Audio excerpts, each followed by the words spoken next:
Welcome, dear dreamer, to Ancient Bedtime History, a place where the echoes of empires rise and fall like the soft breathing of the night. Tonight, we journey to a time when the mighty Roman Empire, that titan of history, found itself teetering on the edge of chaos.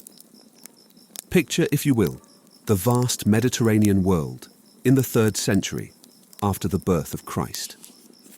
For generations, Rome had stretched its arms wide, claiming lands and peoples, its legions seemingly invincible. But by this age, the heart of the empire was troubled.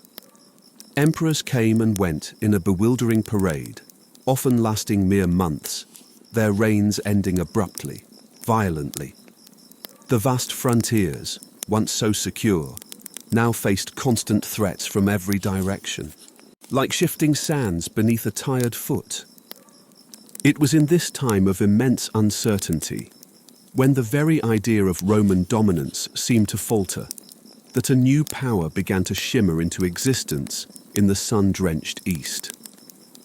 Far from the marble halls of Rome, where emperors squabbled and legions vied for power, lay a golden land of ancient trade routes and whispering winds. Here, nestled amidst vast deserts that seemed to stretch into eternity, was a city of breathtaking beauty, Palmyra. A vital oasis, a crossroads connecting east and west. Palmyra blossomed with wealth from the silk roads and spice caravans, its grand temples and bustling markets a testament to its unique spirit. But even here, life often flowed under the shadow of Roman authority. Yet, the sands of fate were stirring, preparing to unveil an extraordinary figure. A queen whose ambition would burn as fiercely as the desert sun, and whose courage would challenge the very heart of the empire itself. Tonight, we drift into the story of Zenobia, the warrior queen Rome couldn't conquer. In the heart of Palmyra, a woman of extraordinary intellect and fierce determination began to navigate the complex currents of her time. Her name was Septimia Zenobia. History often paints leaders with strokes of power and conquest, but Zenobia's story unveils secrets of a different kind. The quiet strength of a formidable mind and a spirit that refused to be confined by expectation. She was not merely defined by her royal lineage, though she claimed descent from the ancient Ptolemaic queens of Egypt, even Cleopatra herself, a claim that whispered of ancient glories and independent power in the East. Instead, her truest crown was her wisdom. Zenobia was said to be fluent in many languages, the common Aramaic of her people, the scholarly Greek, the commanding Latin of the Romans, and even the ancient Egyptian tongue. She would host philosophers and scholars at her court, engaging in deep discussions as the desert stars wheeled overhead, often preferring their company to the frivolous banquets of her peers. It was here, in the quiet pursuit of knowledge, that perhaps her early ambitions truly took root. Zenobia was married to Odenathus, the ruler of Palmyra, a man who, during Rome's weakness, had proved a loyal and capable ally for the empire, even earning the title of Corrector Totius Orientis, or Corrector of all the East, from the Romans themselves. He effectively became the unofficial protector of the eastern Roman provinces, holding back Persian incursions. Zenobia fought alongside him, not content to remain in the shadows, but observing, learning, and perhaps, even then, dreaming of a grander destiny for Palmyra. Then, around the year 267 AD, tragedy struck. Odenathus, along with his eldest son, was mysteriously assassinated. The whispers of the desert carried many theories, but the most persistent suggested a family betrayal. With her husband and stepson gone, the path to power lay open for Zenobia. Her young son, Vabalathus, was heir, but too young to rule. And so, with a quiet strength that belied the chaos of the collapsing Roman world, Zenobia stepped forward, not just as a regent for her son, but as the true guiding force of Palmyra. This was no mere woman stepping into a vacant throne. This was a calculating, brilliant queen who saw not just a local kingdom, but an opportunity to expand Palmyra's influence, to protect its trade, and perhaps to forge an independent empire in the East. A new grand state that would look not to a faltering Rome, but to its own strength, guided by her unwavering hand. The secret dreams of Palmyra, nurtured in the quiet luxury of its desert palaces, were about to be unveiled, not by a man, but by a warrior queen. Under Zenobia's unwavering leadership, the quiet dreams of Palmyra quickly transformed into a bold, undeniable reality. The period following Odaenathus's death was one of unprecedented opportunity for Palmyra. Rome, fractured by internal strife and the rapid succession of emperors, was too preoccupied with its own survival to assert true control over its distant eastern provinces. Zenobia, with a keen eye for both military strategy and political timing, saw this weakness not as a threat, but as an open door. She began to consolidate power, not through brute force alone, but through a blend of shrewd alliances, calculated military campaigns, and a profound understanding of the loyalties of the various peoples of the East. Her aim was clear: to protect the vital trade routes that were Palmyra's lifeblood, and in doing so, to extend her reach far beyond the city walls. Her armies, led by her trusted generals, and often by Zenobia herself, were not merely conquering forces. They were instruments of a new emerging order. One by one, and then by region, the lands that Rome had once claimed in the east began to fall under Palmyrene sway. First, she secured Syria, the rich heartland surrounding her city.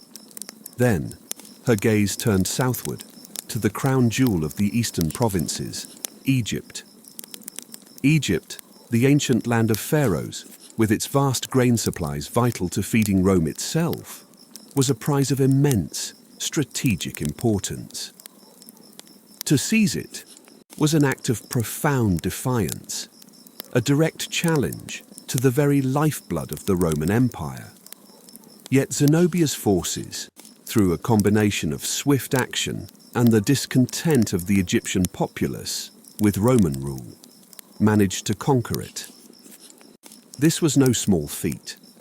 It solidified her control over key maritime trade routes and agricultural resources. Her reach did not stop there. Territories in Anatolia, modern-day Turkey, including strategic cities and resource-rich regions, also yielded to her authority. All of this unfolded while Rome remained consumed by its internal struggles. Zenobia, the sagacious queen, presented her expansion as a continuation of her late husband's role, as a necessary act to protect the East from external threats, namely the persistent Persian Empire, and to maintain order in the Roman vacuum. This was the masterstroke of her political genius. She formally acknowledged the Roman emperor, even minted coins in his name alongside her own young sons, all while she quietly built her own independent empire. The secret unveiled here is not just her military prowess, but her unparalleled ability to blend audacious ambition with cunning diplomacy. She understood the delicate balance of power, how to exploit a moment of weakness, and how to present radical change as a necessary preservation of order. While Rome slept, or rather, while Rome was consumed by its own internal fevers, Zenobia was wide awake, charting a new destiny for the East, building a realm so vast and so powerful, it would soon be impossible for Rome to ignore. The stage was now set for an inevitable, legendary clash into a foundational, low, authoritative drone that suggests renewed order and strength. Keep it very subtle and atmospheric. For years, as Zenobia expanded Palmyra's reach, Rome remained largely oblivious, caught in the throes of its own internal chaos. Emperor after emperor donned the purple, only to be swiftly deposed or assassinated. Their reigns too brief to effectively deal with the growing threat posed by the Desert Queen. Frontier barbarians raided with impunity, and the vast empire seemed destined to splinter into countless fragments. But the Roman spirit, though tested, was not yet broken. From the legions emerged a man of iron will, a soldier's soldier, determined to restore Rome to its former glory. His name was Lucius Domitius Aurelianus, or simply Aurelian. Proclaimed emperor by his troops, Aurelian was a stark contrast to the fleeting emperors who preceded him. He was a man of action, a brilliant military strategist, and he possessed an unshakable belief in Rome's destiny. He swiftly began the arduous task of reuniting the fractured empire, first by driving back the barbarian invaders from the north, and then by turning his gaze, with steely resolve, towards the east. The presence of Zenobia's independent Palmyrene empire, stretching across lands historically Roman, was an affront Aurelian could not ignore. He saw her, not as a noble queen protecting her people, but as a usurper, a direct challenge to Rome's divine right to rule. Emperor Aurelian's campaign against Palmyra was swift and brutal. He brought with him the full might of Rome's legions, battle-hardened and loyal, a force unlike any Zenobia had faced before. Zenobia, ever the strategist, did not shy from the impending conflict. She had fortified her cities, trained her armies, and prepared for the inevitable. The stage was set for a confrontation between two titans, the unyielding will of Rome, embodied by Aurelian, and the audacious ambition of the warrior queen Zenobia, who had dared to dream of an independent Eastern empire. The whispers of the desert fell silent as the trumpets of war prepared to echo across the ancient sands, signaling the twilight of Palmyra's brief but glorious independence. Aurelian's legions, honed by years of constant warfare and fueled by their emperor's unyielding determination, marched swiftly across Anatolia and into Syria. Zenobia, the warrior queen, did not cower. She met him on the battlefield, leading her own forces with the courage and strategic foresight that had defined her reign. First at Antioch, and then decisively at Emesa, the clash of empires commenced. The Palmyrene cavalry, famed for its swiftness and skill, initially held its own. But Aurelian's Roman heavy infantry, disciplined and relentless, proved indomitable. Despite Zenobia's personal bravery and her general's cunning, the Roman war machine, now unified and expertly led, slowly gained the upper hand. These were not the fractured legions she had exploited before, but a revitalized force. With her field armies defeated, Zenobia and her remaining loyal forces retreated to the impregnable walls of Palmyra itself. It was a city famed for its defenses, and she resolved to endure a siege, hoping that Aurelian's supply lines would stretch too thin, or that internal dissent within the Roman ranks would force him to withdraw. For a time, the stalemate held.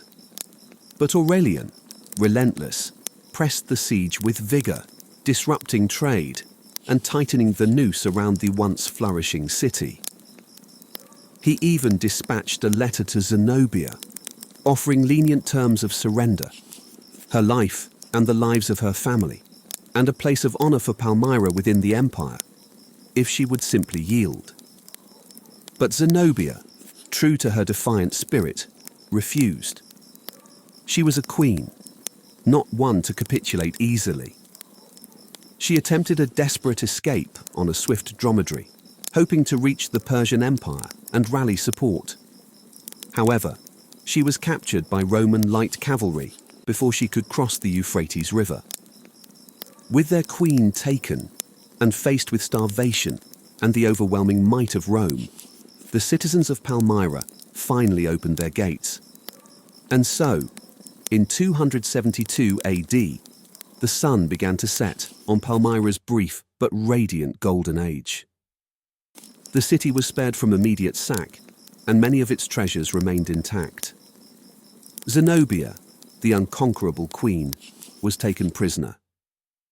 Aurelian brought her back to Rome, not as a defiant rebel to be summarily executed, but as the grandest captive of his magnificent triumph. Imagine the spectacle, meant to awe the Roman populace and solidify Aurelian's restored authority. A procession of exotic animals, captured treasures, and, at its heart, Zenobia herself, adorned with heavy gold chains, her spirit unbroken, her gaze still regal amongst the throngs. The ultimate secret of Zenobia's fall is not just the might of Rome, but the quiet dignity she maintained even in defeat. She was not a queen conquered and then forgotten, but one whose legend continued to whisper through the ages. Though her empire lasted only a few years, her defiance against the greatest power of her time cemented her place in history as a true rebel of antiquity, a queen who dared to dream a new destiny for the East, even if that dream eventually dissolved back into the desert sands. This is the climactic section, and it handles the drama effectively while maintaining the calming tone. The details of the battles, siege, escape, and capture are well narrated. The description of her triumphant entry into Rome is vivid and powerful. The concluding secret about her dignity in defeat is a strong summary for this section.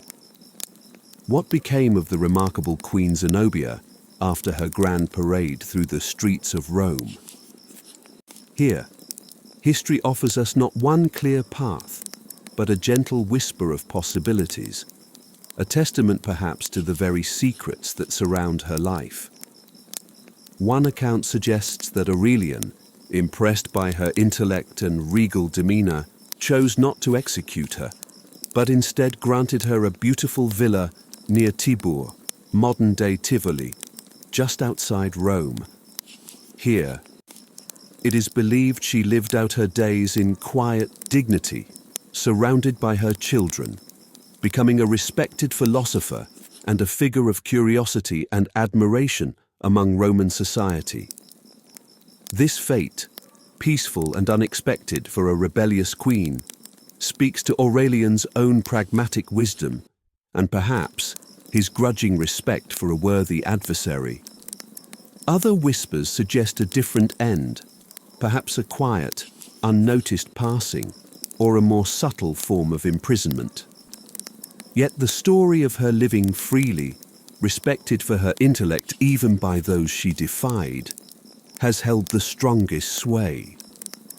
It's a testament to the secret power of a brilliant mind to captivate even its conquerors. Regardless of the precise details of her final days, Zenobia's legacy is anything but quiet.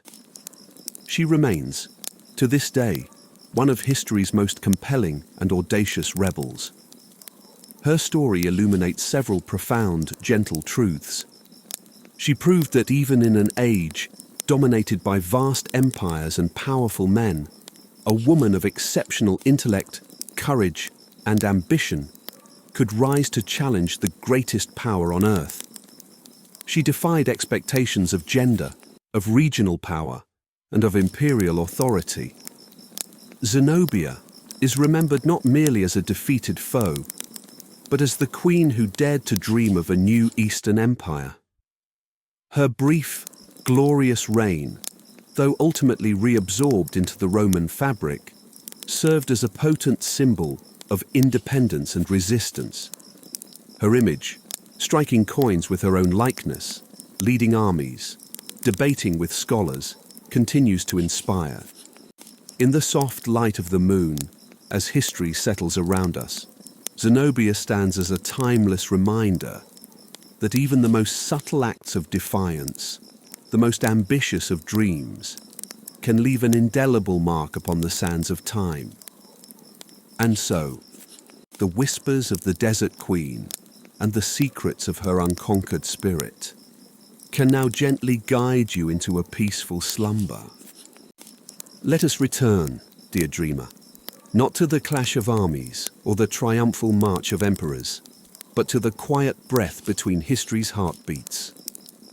Imagine Zenobia's court by candlelight, the sky outside, black velvet sprinkled with stars, the scent of sweet myrrh curling through the air, and voices, low, thoughtful, echoing beneath carved stone ceilings.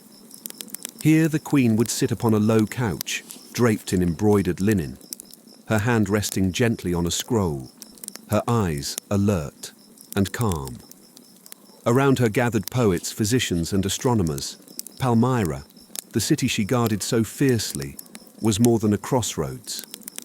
It was a living manuscript of stone and sand, each wall inscribed with the fusion of civilizations. Its great colonnade stretched like a spine across the desert, lined with shops selling pearls from the Gulf, lapis lazuli from Afghanistan, and dyed silks from China. Children played in the shade of Corinthian capitals. At dusk, the shadows lengthened over the agora, and traders sipped cool water from bronze cups, speaking in many languages: Greek, Arabic, Syriac, Latin. Palmyra was not a single place.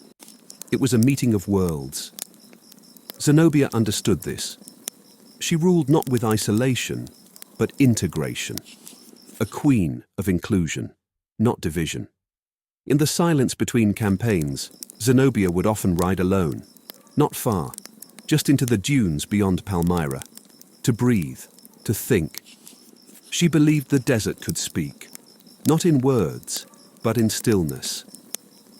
It taught her the rhythm of patience, the way a single drop of water could matter more than gold, the value of endurance.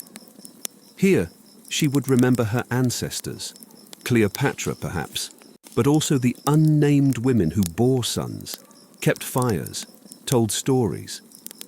It was from them she drew her strength, wearing her crown not as adornment, but as legacy.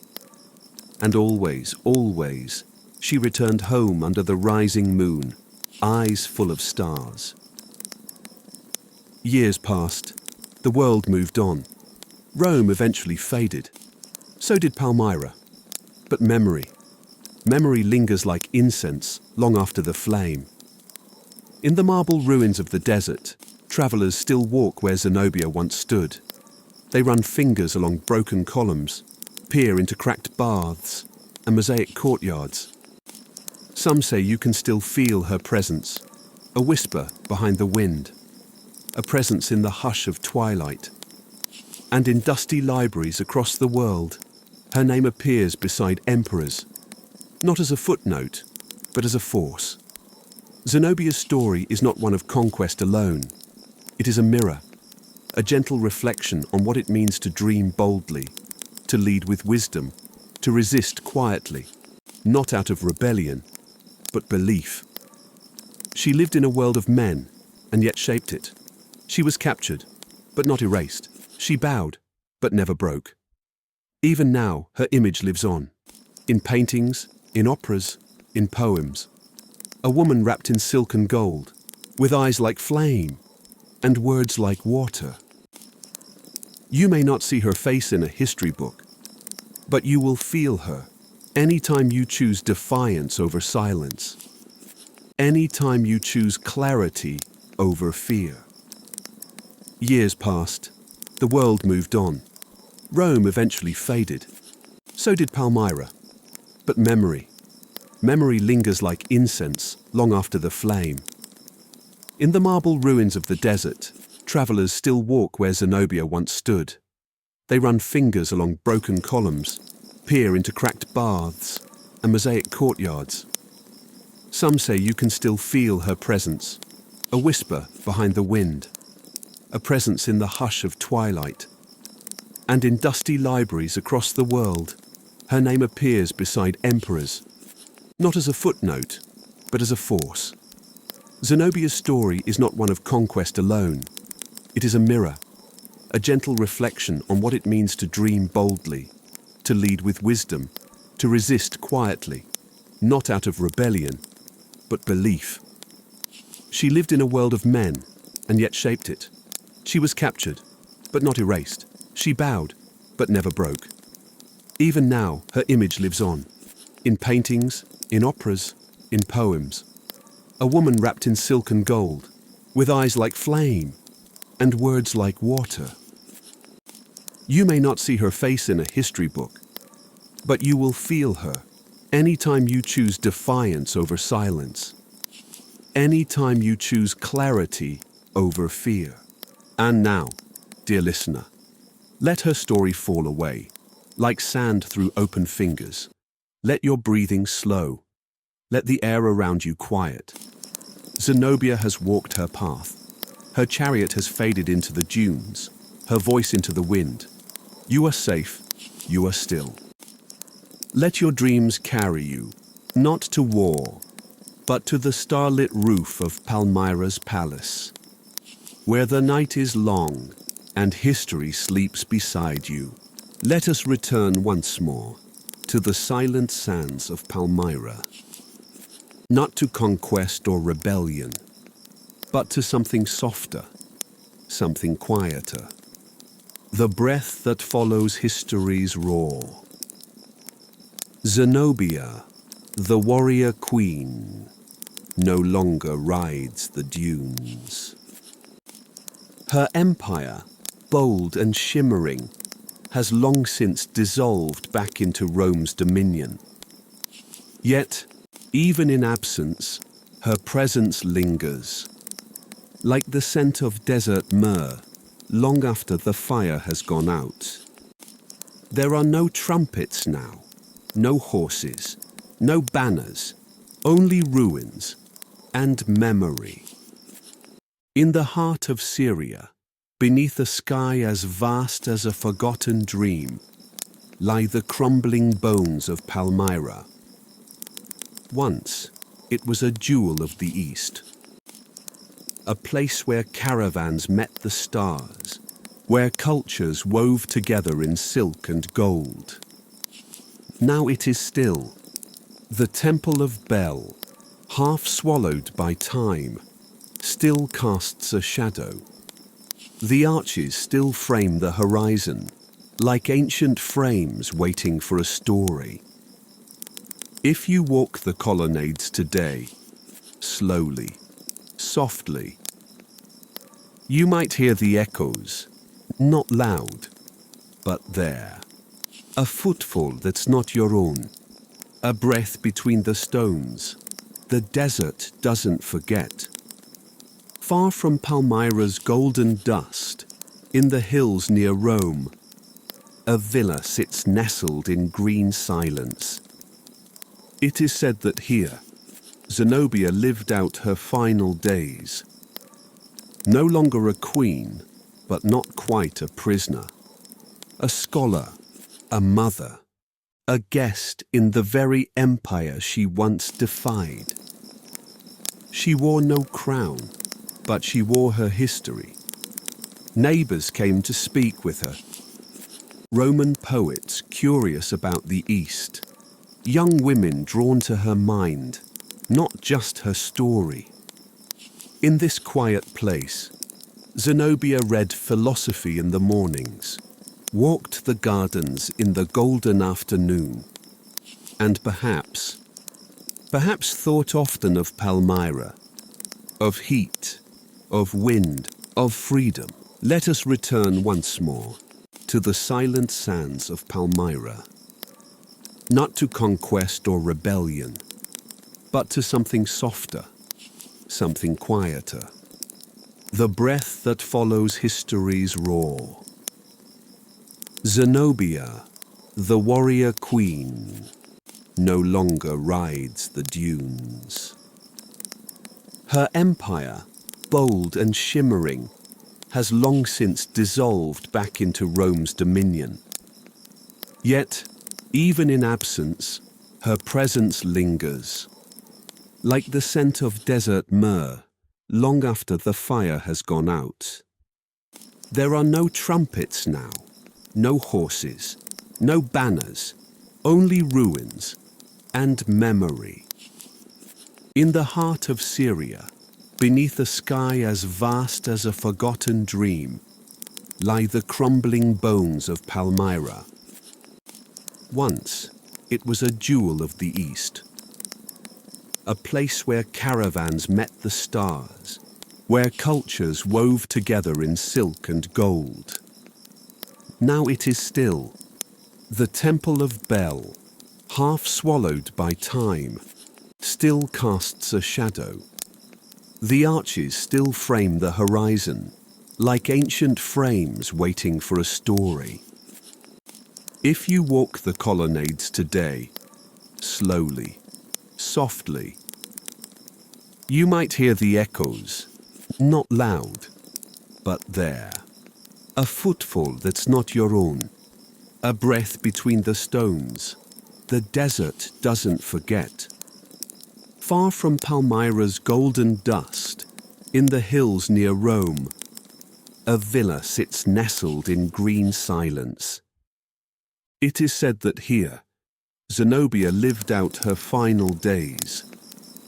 No longer a queen, but not quite a prisoner. A scholar, a mother, a guest in the very empire she once defied. She wore no crown, but she wore her history. Neighbors came to speak with her. Roman poets curious about the East. Young women drawn to her mind, not just her story.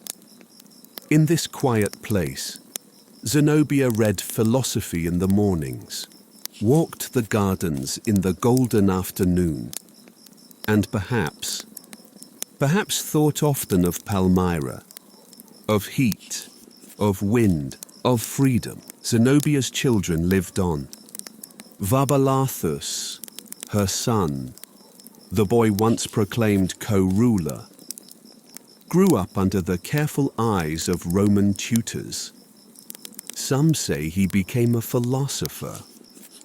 Others say he married into the Roman aristocracy and disappeared quietly into history. But his blood carried stories, and his mother's gaze, bold, steady, burning with memory, was passed on through generations who knew not temples, but ideas.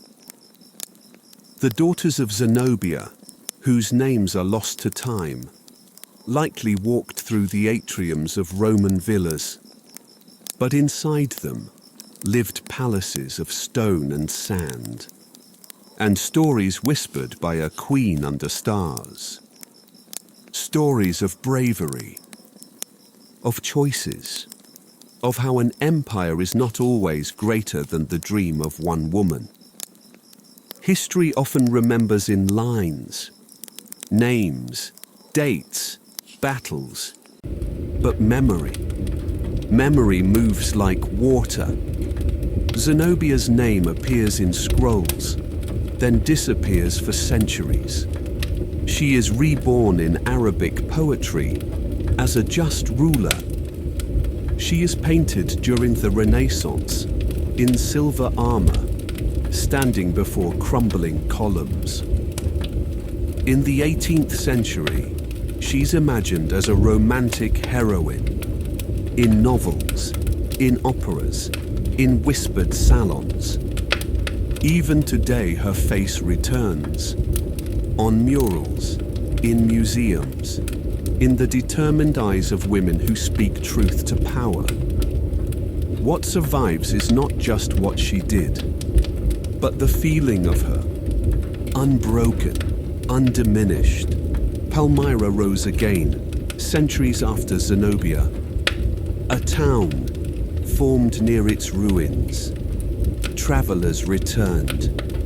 Explorers mapped its columns. Artists tried to capture its shape. And yet, even as cameras came, the desert still held its secrets. In recent years, war has scarred Palmyra. Its monuments, already wounded by time, were struck again by cruelty. But even shattered it speaks, because ruins do not beg for pity. They do not scream. They endure.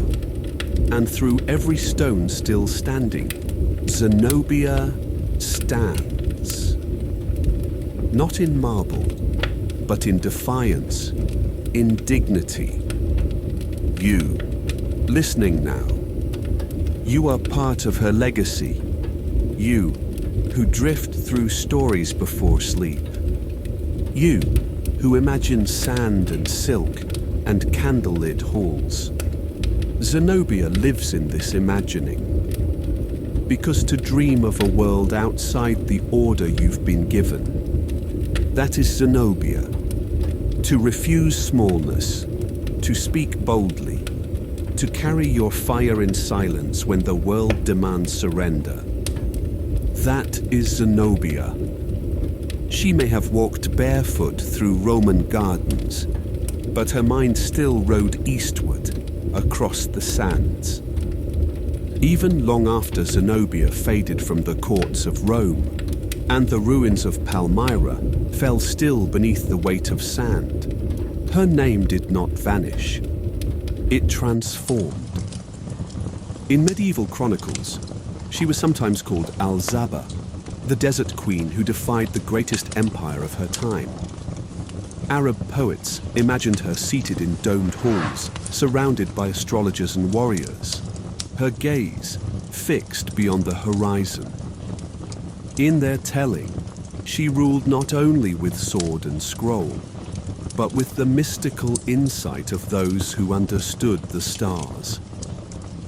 European painters, centuries later, placed her in silver breastplates, crowned with laurels, standing beside cracked arches in golden light. They painted her not as a victim, but as a myth reborn, a woman who rose above defeat by the dignity of her bearing. By the 19th century, Zenobia's story had become both history and symbol. Opera composers wrote arias to her sorrow and her fire. Writers imagined her final years not as exile, but as quiet resistance, teaching philosophy, sharing memories, shaping Rome from within. In every century that followed, someone found in her story a reflection of their own. A woman overcoming erasure, a sovereign resisting collapse, a mind surviving beyond the fall of walls. Her life became not one fixed image, but many: queen, rebel, philosopher, ghost. And through it all, her name endured. Zenobia's strength was never only in the armies she led, or the city she claimed. It was in the clarity of her thought, the patience of her strategy, the restraint she showed when provoked, and the fire she summoned when dismissed. She studied deeply, not out of vanity, but because knowledge offered her something more lasting than conquest. At her court, even in the heat of political uncertainty, she kept scholars close. She asked hard questions of history and statecraft, of medicine and the heavens. She debated Roman legal theory with one breath, and the sacred epics of Homer with the next. It is said that she had scrolls copied by hand in multiple languages, not merely to display her learning, but to preserve it. She wanted Palmyra to be more than a place. She wanted it to become a beacon, of trade, of tolerance, of thought. Her villa near Tibur, if it existed as legend claims, became an extension of that same vision. Ivy-covered, filled with quiet rooms, open courtyards, and the hush of intellectual curiosity. Here she taught. She remembered. She redefined defeat, not as the end of power, but as the beginning of wisdom. And perhaps, in those hours when the Roman world turned without her, she was content to live not as a ruler, but as a witness, watching the empire age, while her legend remained strangely, softly, untouched. In the shaded gardens of her villa, where olive trees swayed gently in the Roman breeze, Zenobia walked at a pace no longer governed by war or urgency. Here, no scouts awaited her command. No messengers brought news from the edges of empire. Her footsteps echoed only against the stone paths. Her only audience the birds overhead and the silence of her thoughts. She had lived through the collapse of cities, the death of her husband, the rise and fall of emperors. And yet, it was in these years of obscurity that her true strength revealed itself, not as might, but as clarity. Each morning she would sit by a quiet fountain, a scroll in hand, and read aloud to no one in particular. The sound of her voice, low and measured, was more than memory. It was a ritual, a way to keep alive the rhythm of inquiry that had once guided a kingdom.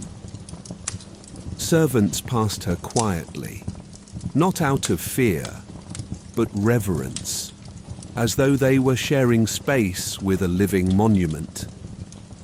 Visitors came, some from Rome, curious to meet the woman whose name still stirred debate in the Senate. Others from the eastern provinces, bringing tokens from Palmyra, silks, dried dates, a handful of sand in a sealed jar. When she received them, Zenobia did not pretend to be a queen. She did not speak of loss or revenge. She only asked questions, always questions. How did the roads fare? Were the temples still tended? Were the schools still open? She was no longer building an empire. She was tending a memory. Palmyra, too, had changed. Long after its rebellion was crushed and its gates opened to Rome, it continued on, not in defiance, but in resilience. Its people adjusted to the rhythms of empire. Markets reopened, columns were repaired. The sound of coins exchanging hands returned to the air. But something had shifted beneath the surface. The memory of Zenobia lingered like a perfume in the stone. Women spoke of her in whispered admiration. Men recounted the battles with a mix of pride and melancholy. Her palace, though eventually emptied, was left undisturbed for many years, as if the wind itself refused to erase her presence. Writers from distant lands arrived to see the city that had once stood against Rome. They wrote of wide avenues and the great colonnade, of temples glowing at sunset, of ruins that felt not dead, but paused, as though waiting for a voice to call them back to life. Palmyra was no longer an empire, but it had become a legend. Some said Zenobia had spoken with oracles. Others claimed she had dreams in which the gods of the desert whispered warnings to her, of the fall of kings, the burning of cities, the slow return of silence. Whether true or not, these stories shaped the way she was remembered. She became a symbol, not of loss, but of inner sovereignty. In time, the boundaries between the woman and the myth blurred. Some believed she had vanished into the desert, never truly captured. Others said she still walked beneath the stars, a spirit with eyes like fire, guarding the ruins of her city. There were shrines, not official, but tender, carved initials in stone, a mosaic fragment tucked behind a wall, a name etched in Old Aramaic, barely visible but unmistakable, Zabai, the Strong One. She was no longer just a chapter in Rome's history. She had become something more powerful, a story retold in every age when the world needed to remember that even in darkness, the mind can remain sovereign. Centuries passed. Empires rose, then faded into dust. Languages shifted, roads cracked, names changed.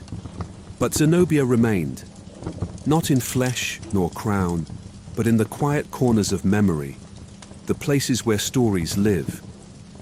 In the medieval world, her name surfaced again in whispers. She was studied by scholars in Baghdad, painted in manuscripts by monks in France.